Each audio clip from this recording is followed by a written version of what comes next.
What is going on, you stallions and stallionettes? AK40 Kevin here in the gamer heaven. So it seems like Intel might be breaking away from just making CPUs and moving into the GPU market, which I think is absolutely awesome, and I'll explain why.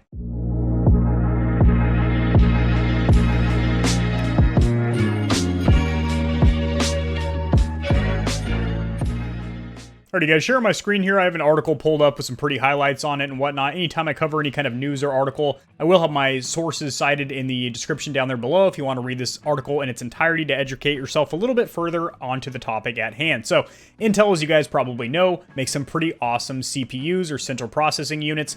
And, you know, AMD makes CPUs and GPUs, and then Nvidia pretty much just makes GPUs. They make other stuff too, like they have a set-top box. It's kind of a console. They made a handheld for a while called the Shield. Then they make a home shield, stuff like that. But generally, PC component-wise, Nvidia makes GPUs, Intel makes CPUs, and AMD makes both CPUs and GPUs. Now, I always think it's fantastic when a manufacturer that does have experience in the tech space, like, you know, it wouldn't make sense for like Coca-Cola to start making a console or something like that. But something like, you know, Dell's gaming Alienware division to make a console, or for Intel to get into the GPU market. I think that's fantastic because they already have experience producing, you know, PCBs, printed circuit boards, and they already have access to silicon for the chips and all that stuff. And it wouldn't be that big of a gap for them to jump from CPUs to GPUs. And their CPUs are already used extensively in gaming PCs, so they probably know a fair amount from R&D about GPU gaming. So this article, Intel's high-end gaming GPU possibly spotted and tested, hinting at a 2021 debut. That's this year, boys. We're in 21. We might have caught a glimpse, a peek, a peeper at Intel's high-end GPU aimed at gamers known as DG2, as in, damn, that's good to go. That didn't make any sense. In a tweet made by my boy Raja Koduri, who is chief architect and senior vice pres of the graphics division at the firm. So at Intel, he's in charge of the graphics over there. Koduri posted a photo of the test lab at Intel's Folsom campus in Cali showing a prototype GPU hooked up to a CPU-style cooler and heatsink being put through its paces in 3D Mark, which is a benchmark program. And this could be DG2, the emphasis on could. So anytime it's an unofficial leak, I always say take it with a grain of sperm because we don't really, there's no sustenance to it. There's no meat, you know, we're just getting vegetables dangled in front of us. And you can taste them, but it's not really what we want. We want the facts around here. Blowing up the image and doing some detective work, VidCards observes that the 3D Mark benchmark suite running on the test system has all various tests installed, including DirectX DXR, which DXR has to do with ray tracing. I like as they say, as you're likely aware. Maybe it's because, you know, it's somebody that's reading a Tech Radar article, but I feel like a lot of people aren't aware of this. Intel's Xe-HPG graphics card brings in support for hardware-accelerated ray tracing, whereas existing Xe GPUs do not do ray tracing, suggesting the testing is being done on a DG2, otherwise it'd be pointless using the DXR test. So this GPU will have ray tracing, which makes sense because Nvidia's had ray tracing for a hot minute on their GPUs called RTX, and a lot of people associate ray tracing with Nvidia. They didn't invent it or anything, they just kind of patented and perfected it or made it more readily accessible to the average gamer and consumer.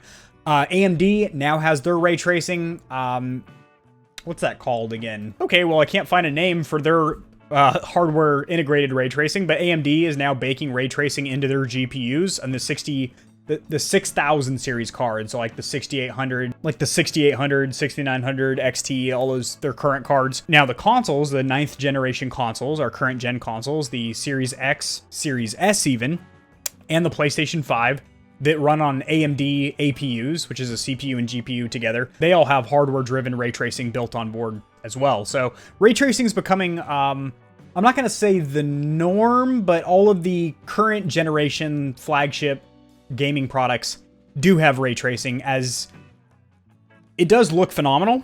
I will say, unless there's some kind of either DLSS, deep learning super sampling, or some kind of equivalent to kind of counteract the frames per second loss that you get, ray tracing, even on high-end graphics cards, like I have a 3080 over here. I've looked at a lot of benchmarks and tests of the 3090, which is a $1,500 graphics card.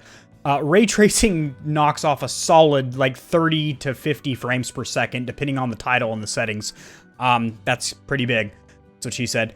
But when you put something like DLSS, which by the way, DLSS 2.0 is much better than the original. It doesn't make the image look blurry or fuzzy or blown out like original DLSS, which look like crap.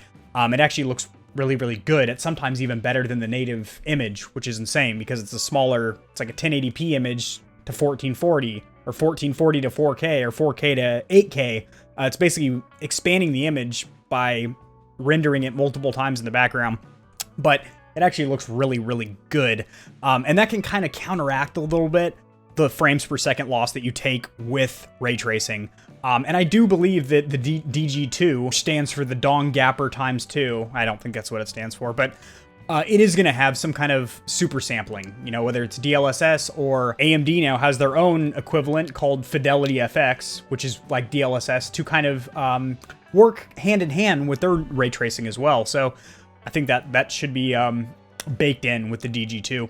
Mesh matters. Further, remember that DG2 was recently seen being tested with 3D Mark's Mesh Shader benchmark. When I turn these lights down just a skosh, they're very bright. So it's clearly already undergoing testing. That is good. That is good. It's not only in the development phase, it's in the testing phase, the QC phase. That's awesome. And there is a little bit of a leak in the comparison of what tier of performance it'll be in.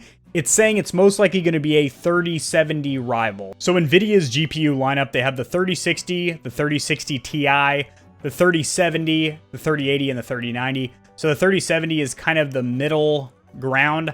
That's not really fair to say middle ground because it's not really a linear progression there. Like the 3080 is an absolute monster. I'm a little biased because that's what I have in my rig, but like price to performance, you can't really beat this too much. This is not even...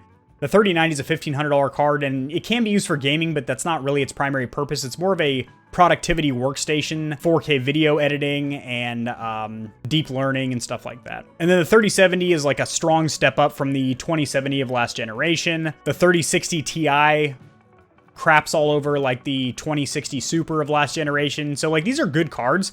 And the 3070 is no slouch by any means. The 3070 is a $500 card, so I'm assuming that the DG2 would be priced similarly, hopefully, in the $500 range. And it says it may still be on course for a 21 launch as previously rumored. So that's awesome. If we could see a $500 3070 rival in 21, I think that's really awesome. When you have these additional manufacturers, these additional companies step into a space like consoles or graphics cards, it kind of adds a little bit of competition there, which is healthy because it pushes these manufacturers to either lower prices to stay competitive, which is good for us, the average consumers, but also to start pulling out the tricks like DLSS and ray tracing. You know, like that friendly competition is what kind of pushes them to make leaps forward and progress the gaming space. So that's very, very healthy and positive.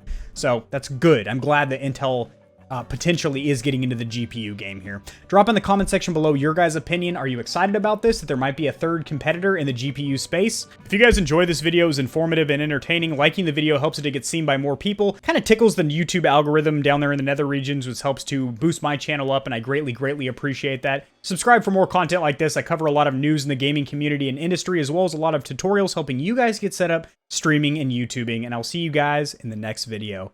Peace.